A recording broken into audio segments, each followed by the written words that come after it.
but I'm a historian and I'm always interested in we'd say in French, the longue durée, the long period of time.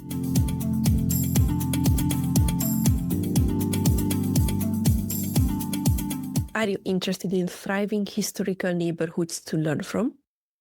What do you think about looking into other people's homes through the window?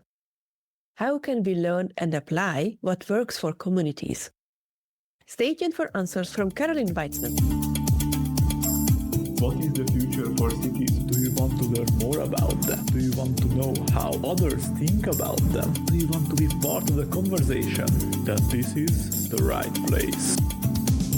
Welcome to What is the Future for Cities podcast. Today, I will interview Carolyn Whitzman, Adjunct Professor and Housing Researcher at the University of Toronto School of Cities. We will talk about her vision for the future of cities, feminism, curiosity, learning from historical evidence, and many more. So let's start with the proper introduction. Dr. Carolyn Whitzman is a leading housing and social policy researcher. She advised UBC's Housing Assessment Resource Tools project, creating open data best practices for analyzing housing need, repurposing public land for non-market housing, and property acquisition tools that shaped federal policy. Now a senior researcher at the University of Toronto School of Cities, she examines land policy, financing, and construction to scale affordable housing. She is the author of 6 books, including Home Truths: Fixing Canada's Housing Crisis in 2024 and Clara at the Door with a Revolver in 2023, plus 80+ chapters, articles, and reports on the right to the city. She advises governments, UN Habitat, UN Women, and organizations, and comments frequently in the media. And with that, Carolyn, welcome to the podcast. Thank you so much for your time. I highly appreciate your appearance on the podcast.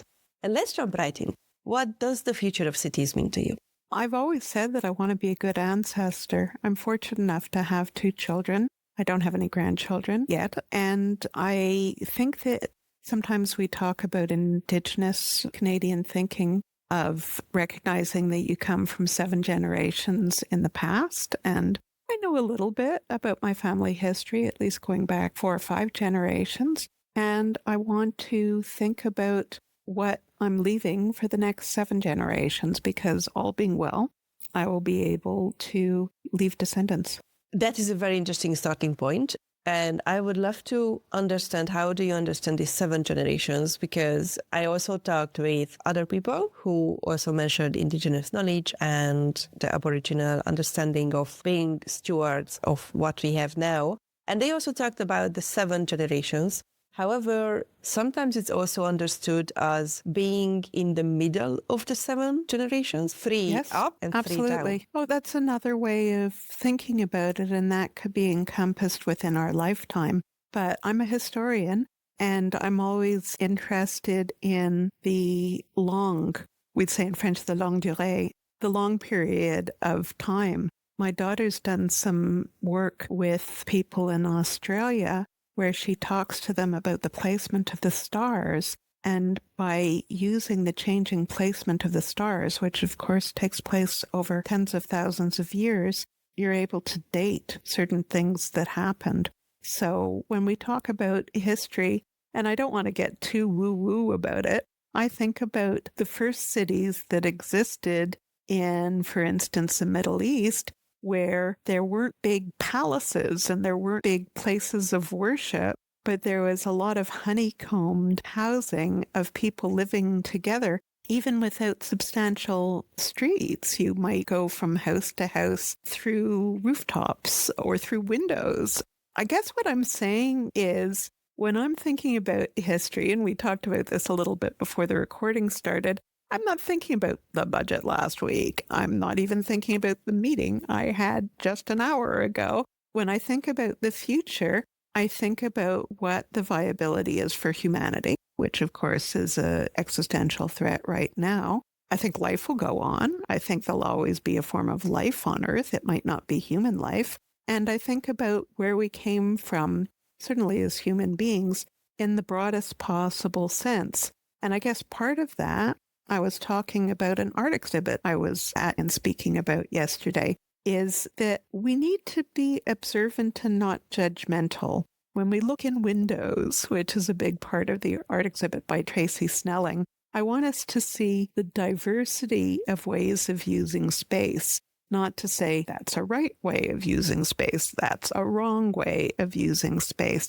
So I like a healthy curiosity about the past, a healthy respect for the fact that the future might be very different from the past and the present. So that's the kinds of things that I think about when I think about the future of cities. It's very getting up in the helicopter. Which is amazing. I have talked with people who are thinking 200 years ahead, but not necessarily 10,000 years ahead. So this is the first, which is just amazing. To be honest, I appreciate it that we can think on such scales, because without at least sometimes getting to that helicopter vision or helicopter view, we can just be lost in the daily happenings.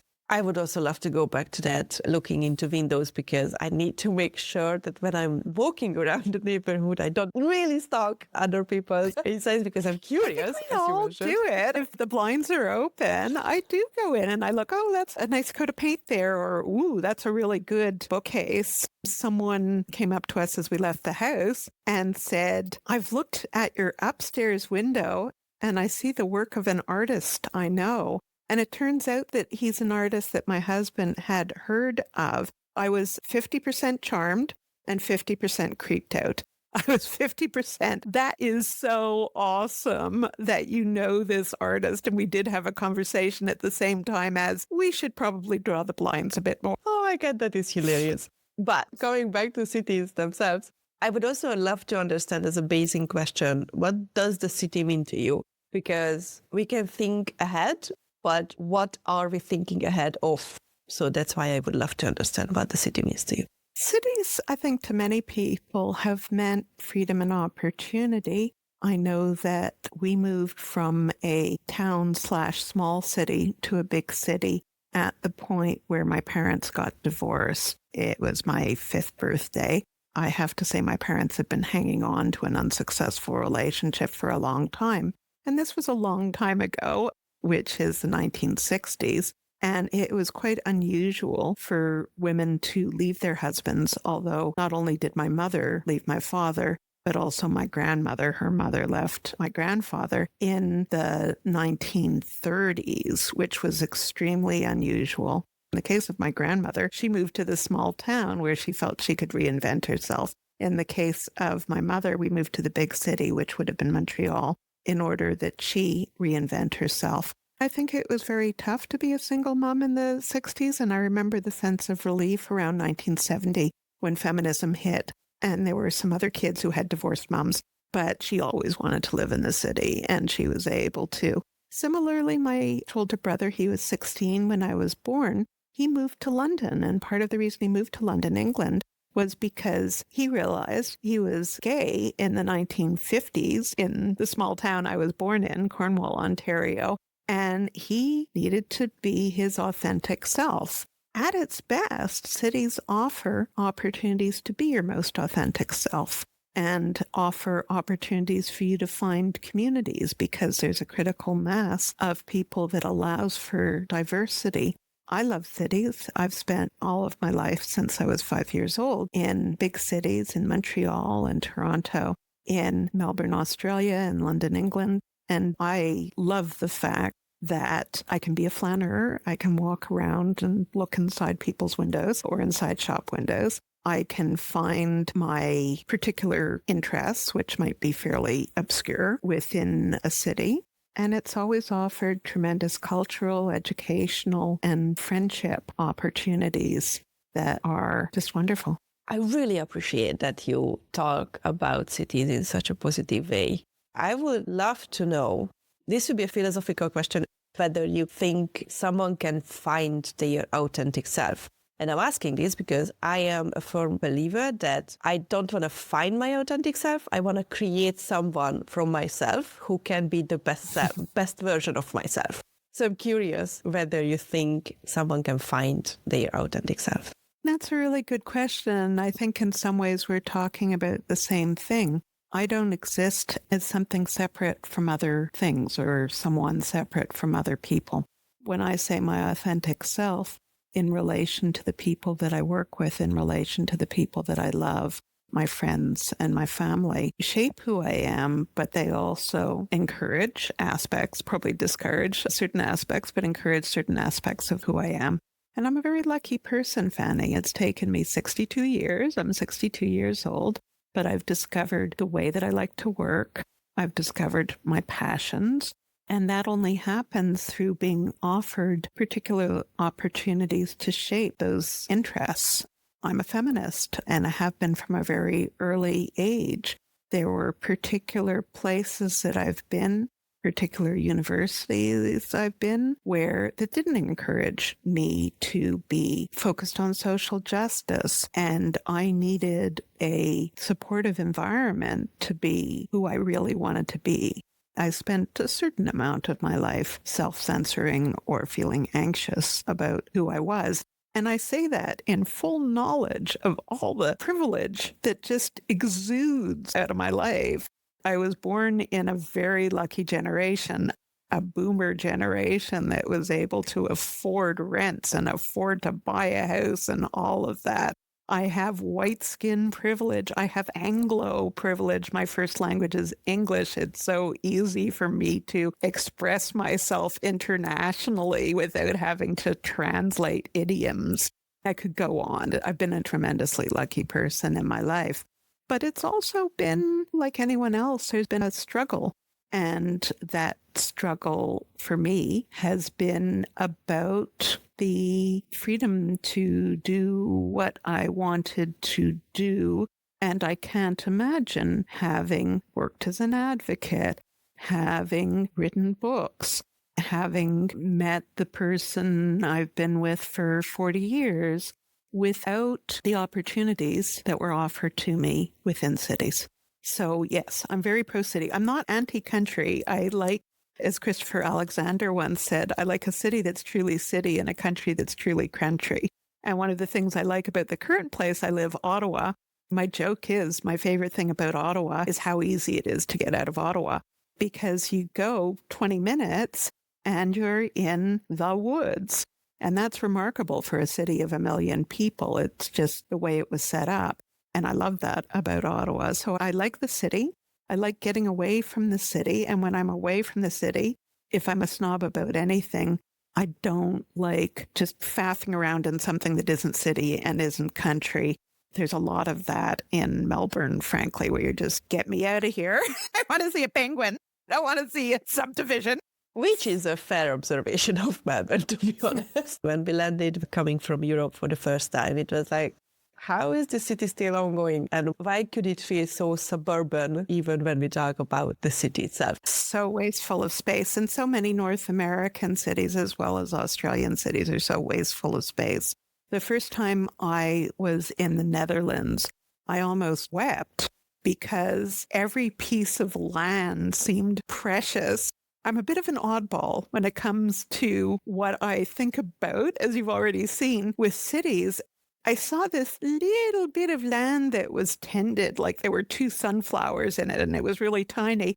And I was like, this is the most beautiful thing. Maybe it was the most beautiful thing you ever seen. I would love to go back to a specific term you used, because that can also be misunderstood.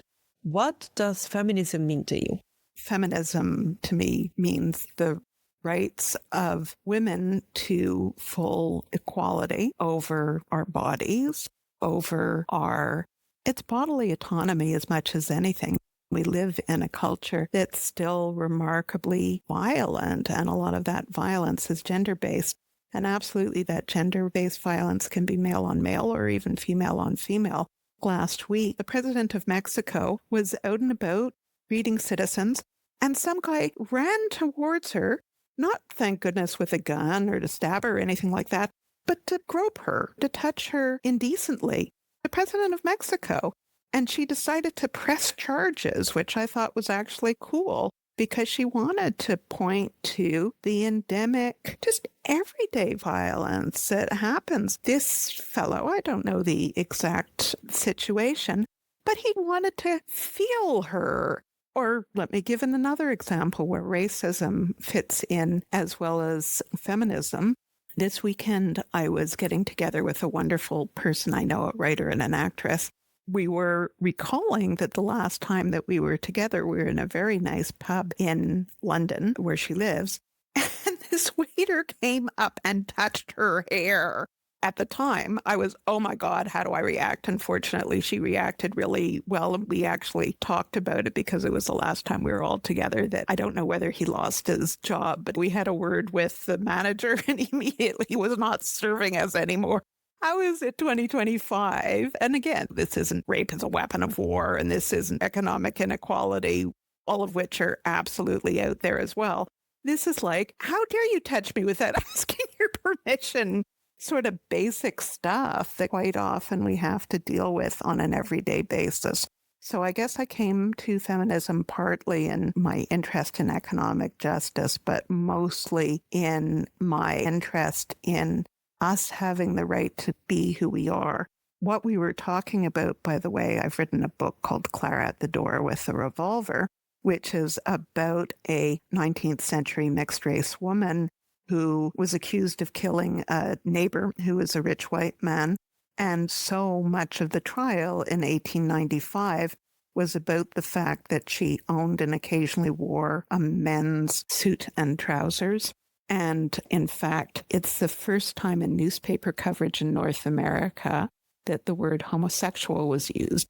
And I want to be really clear, nobody knows whether Clara Ford was a lesbian or whether she was straight. In fact, whether she was a she or a they, but they didn't have those terms in the 19th century. What they were very much commenting on was that she didn't fit within how femininity was supposed to be performed. That was 125 years ago. Some things have changed, some things haven't. Which brings us neatly to what are the three biggest fears or concerns regarding the future of cities for you? Of course, my biggest concern about cities is a concern about the globe, which is that we will create an environment that's so toxic. We will create an atmosphere that's so toxic that we won't be able to live anywhere, let alone cities. That would be my first fear. My second fear, which is a pretty real fear, and again, it has to do with a certain period of history, which may or may not last, is growing inequalities, the existence of billionaires, now the existence of trillionaires in relation to so many people, the vast majority of people on Earth who have to make do with less in order to create the wealth of billionaires, that very extreme level of inequality, which in cities becomes things like gated communities, homeless encampments, that sort of juxtaposition, which we see in wealthy cities as well as less wealthy cities, but which is socially toxic.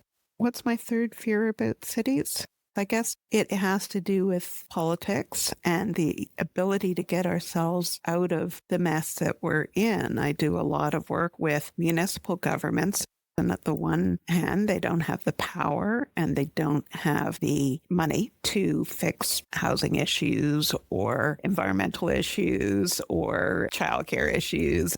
At the same instance, I often work with municipal politicians who are so afraid of what a few not in my backyard people will say that it influences their better sense of what's right. So I find city governance to be fascinating because at the one level, they're big bullies, and on the other level, they can't be big enough bullies. Those tend to be the fears that I live with on a daily basis when I think about cities. Such uplifting picture and such small fears themselves. We usually talk about that cities can be lost in the legal system, that the federal state is way too big, territorial states are a bit too over with managing the state, while the city municipalities are way too small to manage the city itself. So yeah, I understand that fear. I would like to go back to the second one, the growing inequality. And I would love to understand what you mean by that. What does equality mean to you, if what you would like to see as equality? Been a very busy week, so I'm going to talk a little bit about last week again. I did a workshop in a community that I describe as a cottage community. And let me see if I can translate that for an international audience. A lot of people have second and third homes there, and they go there in the summer. Sometimes they go there in the winter if it's winterized. And it's a community where a growing number of people can afford a home, partly because there's so much demand for people to have their second recreational or cottage home. So to me, that would be an example of inequality. The UN Declaration of Human Rights says that everyone has a right to an adequate home. And I think we should take care of people's needs for one adequate home before we look into second, third, and fourth homes for households. So to me, equality is about the social and economic rights that are discussed in the UN Declaration of Human Rights. And what we're seeing, again, I'm generally an optimistic and upbeat person, but definitely the last few years have seen such contempt for human rights. And again, that's happened throughout history, that people have been killed for no good reason whatsoever. But I did think that there was a brief moment after World War II where we agreed that killing babies was a bad idea. And I see the loss of that now. Similarly, I think there was a point in some cultures, some countries, some cities, where there was the notion, not just the notion, but the enactment of everyone having a right to a home. Let's say Vienna, for instance, where there was an extraordinary effort to make sure that everyone had the right to an affordable and adequate home. It may have been small. It may have been maybe not people's first choice or something like that. That notion of universal human rights becomes that thing that we thought we could do, but we don't think we can do anymore. I'm also curious about this because I'm from Hungary, and we tried socialism, which is basically, or let everyone have the same, and it didn't work. That's why I'm curious what equality means to you, because from my history, basically I can't agree with equal outcomes, but I can be so for equal opportunities. I have Eastern European heritage as well. My grandmother was from Romania, and she certainly was not a big fan of socialism. Of course, she wasn't a big fan of Nazism either. I don't think we can or should have equality of outcomes. I'm also very cognizant of the fact I was in Budapest in 1989 when the History Museum, this is an absolutely true story. I swear it was true. We were in Budapest and we were at the History Museum, and there was a post-1945 room, and there was a sign up in English that said, "Closed for historical revisionism." And one of my great regrets of my life is that I never took a photograph of it because it's so funny. But in any case, yes, obviously socialism, and I think everyone who knows someone who's lived in Eastern Europe know that even though it was a free home for everyone, if you were a member of the Communist Party, you got a better home. So there was never total equality. I think that there's basics that need to be met. Everybody needs healthcare. Everybody needs access to education. Everybody needs a safe, affordable place to call home. And then the expression of that might be incredibly diverse. And as part of that expression, some people might want to be spending more on their home, and some people might want to be spending more on traveling or on their car or on their clothes or something like that. But I think that everyone needs a basic social safety net. I would assume that solving this kind of, for example, housing, that would be a great opportunity for the better future for cities.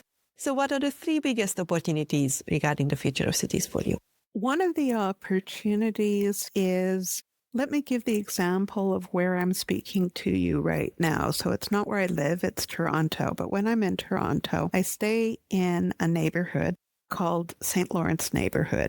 And you might have seen a couple of people passing behind me. That's because I rent a room in my friend's house, and she also rents a room to another person. Even though we're quite old, it could be described as a commune or something like that. But more importantly, beyond this 3-bedroom townhouse, is the neighborhood, which was developed in the 1970s and 1980s.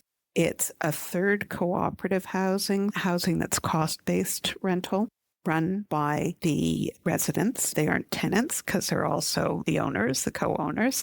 And that was a fairly common way of providing housing in Canada in the 1970s. That's where I am right now.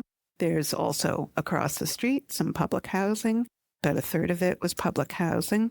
And then the last third of it was condominiums. But in the 1970s, and particularly in this St. Lawrence neighborhood, the condos were like 2+ bedrooms and intended to be family homes.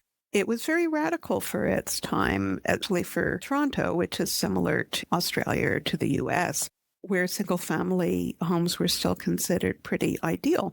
It has, in the ground floor of the buildings, there's about 4,000 homes in St. Lawrence. There is 3 schools, actually. There's a Catholic school, an alternative school, and a regular public school.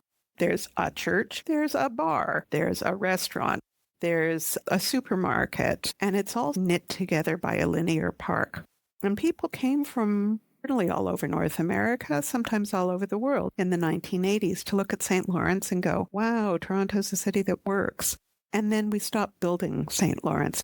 So if we'd built about 10,000 St. Lawrences, we wouldn't have the problems that we have now.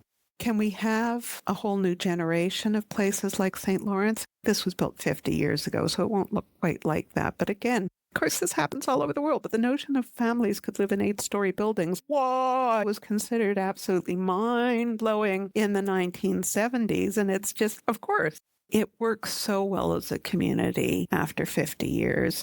I'm talking about the past now. I'm a historian. Let me talk about the future.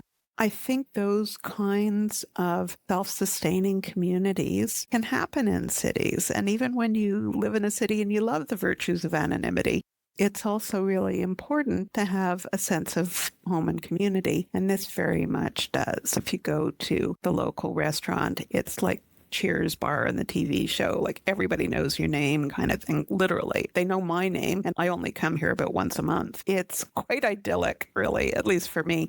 And what do I see the future as? I see the future in cities in its best case scenario of us realizing what works in terms of communities, realizing that we need to have a lot more housing that's outside the market, as well as housing that's inside the market. So housing to live in, to use, as well as housing as a commodity. I see some beautiful new parks and public spaces cropping up all over the place. I see some really exciting politics. And again, I'm a little on the libertarian side towards politics. I don't see why there needs to be zoning. Zoning comes from racist, sexist principles, and it ain't working. So we need a complete rethinking and possibly just get rid of zoning. I see the potential. Well, of course, last night I watched Mamdani's victory speech in New York City. And I guess I'm a Mamdaniite. Like, I love the vision of a multicultural city that was dealing with the basics, safe place to live, universal childcare, a good public transit system for kids to be able to get around without being endangered by cars. That's the vision of cities that I have. It's a vision of cities that I'm working towards, whether it's the cities that actually happen. It's not for me to say because it's going to work itself out in the future. I don't want to say I'm dying tomorrow or something like that, but I'm definitely in the last bit of my career and probably the last third of my life. My parents made it to 90, which was awesome. I'd like to make it to 90, but I'm not going to make it that much beyond 90. Who am I kidding? I am very conscious of the fact I've had a good life so far. I want to continue to have a good, healthy life. What I really want is for kids these days to take up the banner. Are you hopeful that they will take up the banner? I spend so much of my time in data. So one of the things that gives me hope, weirdly, is that young people are getting their driver's license later these days, statistically. Young people these days are more likely to put off getting married, put off or not even consider having children. I know it sounds ironic because I'm talking about the need for the future generations, but I do love the fact that Generation Z folks don't have some of the same social requirements that those of us who grew up in the 60s have. I already mentioned how difficult it was for my mother to be a single mother. Would have been even more difficult for my father to be a single father, of course, that is to have custody of me. But I think that folks these days are more willing to consider co-housing. A place that gives me hope is Calcabrate in Geneva, Switzerland. It's a co-op, but there's all kinds of different ways of options for living there, including a whole bunch of adults, not necessarily poor adults, who are willing to trade a small kitchen for having shared meals. It's still mostly the woman who does the cooking, and to have to go home and do the cooking and then just to talk to the same one or two or be alone for dinner. Let's get together with our friends and our chosen family for dinner. I think that's wonderful. I think it would be difficult for me because I like cooking so much, but I think it would be great for people who want a sense of chosen family. So there are these social experiments I see happening that in many cases are going beyond the individual experiment to the replicable experiment level. And that gives me a great deal of hope. There are many things that give me fear, and there are many things that give me hope. I would think that these social experiments, which are already ongoing, although we could do so much more, I agree with that, are really good strengths. What are the three biggest strengths regarding the future of cities for you? One of the strengths is, as well as one of the potential weaknesses, is the availability of information. Again, when I reflect on 30 years ago, it was so hard to find out what was going on in other places around the world in my particular area of interest, whether it was in women changing cities. I remember the internet coming in and making it so easy, relatively easy for me to communicate with other organizations across Canada, other organizations around the world. Now I'm interested in co-location of childcare and housing, just to give one example. Let's find out about who's doing childcare and housing. 5 seconds later, you've got a whole bunch of exemplars. Want to find out more about Calcabrate? Oh, look, I've found out more. So one of the things is just the ease of information. And I think that Wikipedia is one of the greatest things in the world because it's everybody contributing towards shared knowledge.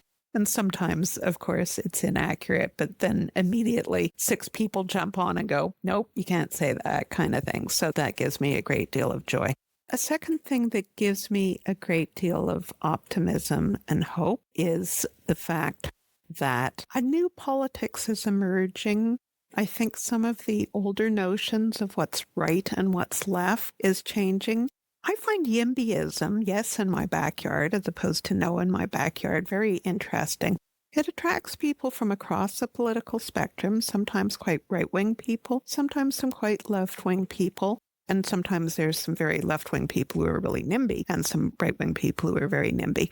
So I think that the politics is reshaping itself somewhat.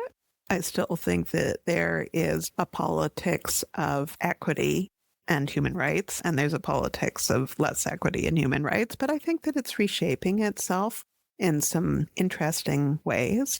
Again, I'm not sure there's a third thing that is factor in what gives me hope other than the fact that, as I say, as I get older, it's easier for me to get up on my little helicopter, look down on my life lived so far, look at what's going on around the world, and separate myself. It would be so easy right now to just wake up and doom scroll every damn morning. There's so much that you could doom scroll about.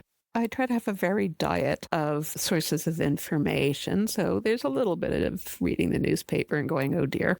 And then there's a lot of walking around and listening and talking to as wide a range of people as possible and reading history and reading speculative fiction. It's almost a stance that I've had to take out of necessity, which is that I can't just focus on what I'm doing right now, what I need to do in an hour, what happened over the last day kind of thing. I think I'm a little bit more capable of letting go. Which is such an important trait. You mentioned that availability of information is a huge strength, but at the same time a weakness. Why is it a weakness? It's a weakness partly because there's so much false information being spread about. That is problematic. And sometimes we enter echo chambers, and I'm very much guilty of that, where I just don't want to read certain news sources anymore. And so I only read the things that I agree with. So there's so much information right now that reinforces our prejudices and so little information that truly challenges our own prejudices. That's the problem of too much information. How do you solve that? I try to strike a balance between keeping my mind open and putting the closed sign up. Literally, there's some times that I just have to say, including with my own extended family, I'm a Jew, and there have been some tensions within my extended family about how much I actually listen to them. And I've decided I'm not going to listen to them on a few things around Israel and around Gaza. So it's a combination between hearing new perspectives and at least consciously deciding not to hear perspectives that you just can't handle right now. I think as you get older, you get more conscious of what you're doing. And sometimes I'm really conscious about, let's meet someone new or read something new or have some of my preconceptions challenged. My partner is really good at that. We've always disagreed somewhat. A combination between having my preconceptions challenged and, I've had enough challenging for today. Thank you very much.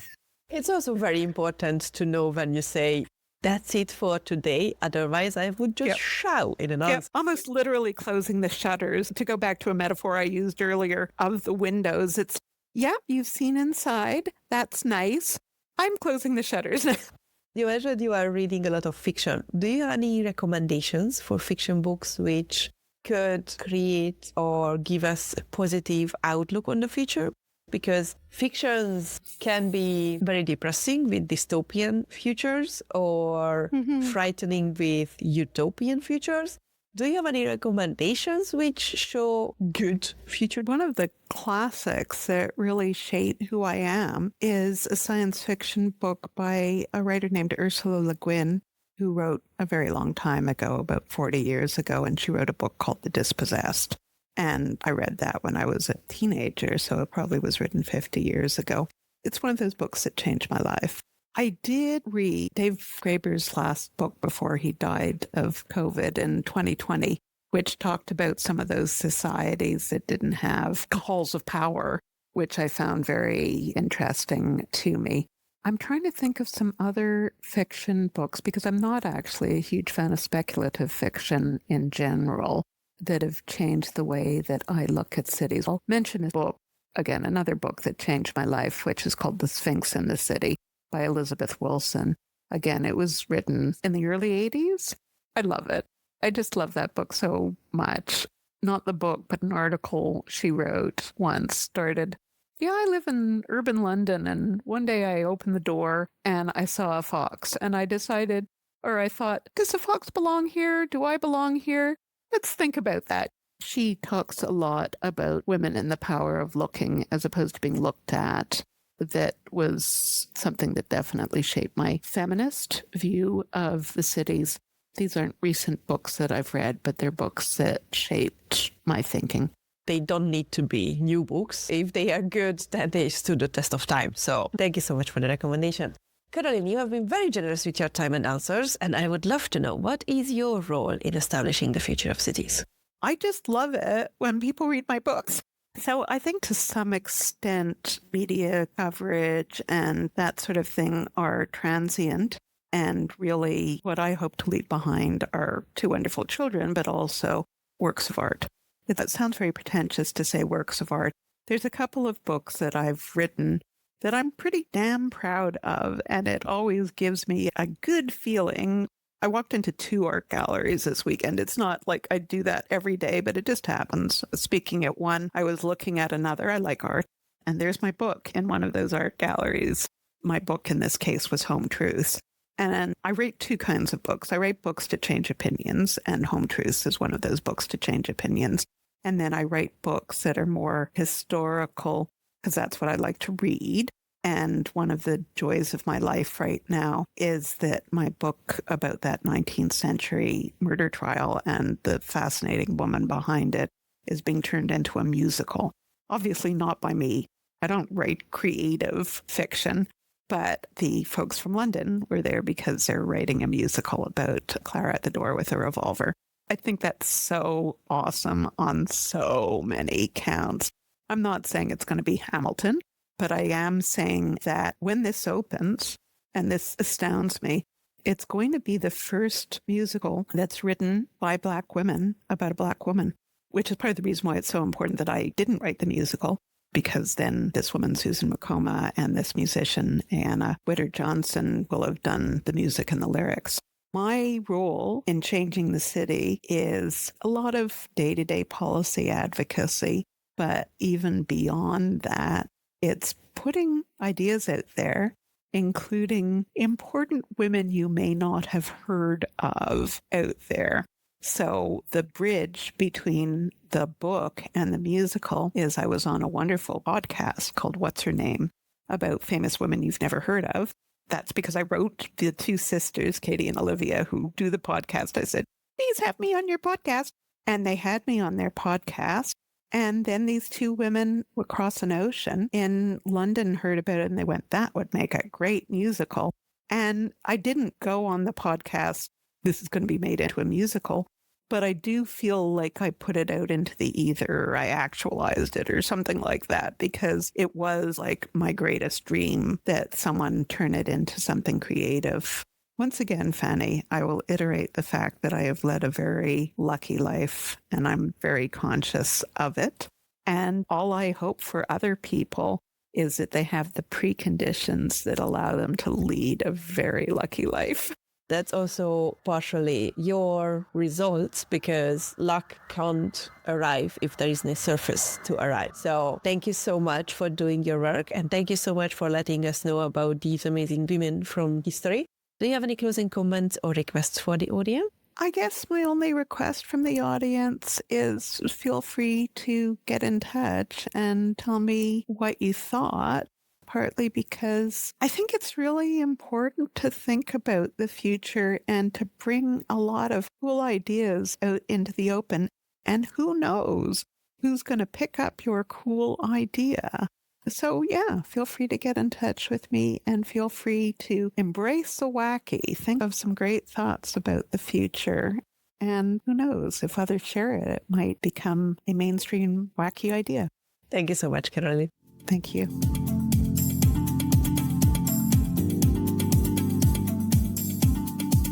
It was really interesting to hear from Carolyn about the self-sustaining communities and her encouragement to learn from them. Not to mention her advocacy to create cities safe enough for children to explore. Aaron Staple and Logan Chipkin talked about the city as a learning machine for children in episode 340. You can find out more about Carolyn online. All the links are in the show notes. What was the most interesting part for you? What questions did arise regarding Carolyn's approach to the future of cities? What have you learned from this interview? Let me know on Twitter at WTF4Cities or on the WTF4Cities.com website where the transcripts and show notes are available. You can also subscribe on the website not to miss any new episodes and leave some feedback. I hope this was an interesting interview for you as well, and thanks for tuning in. What is the Future for Cities podcast?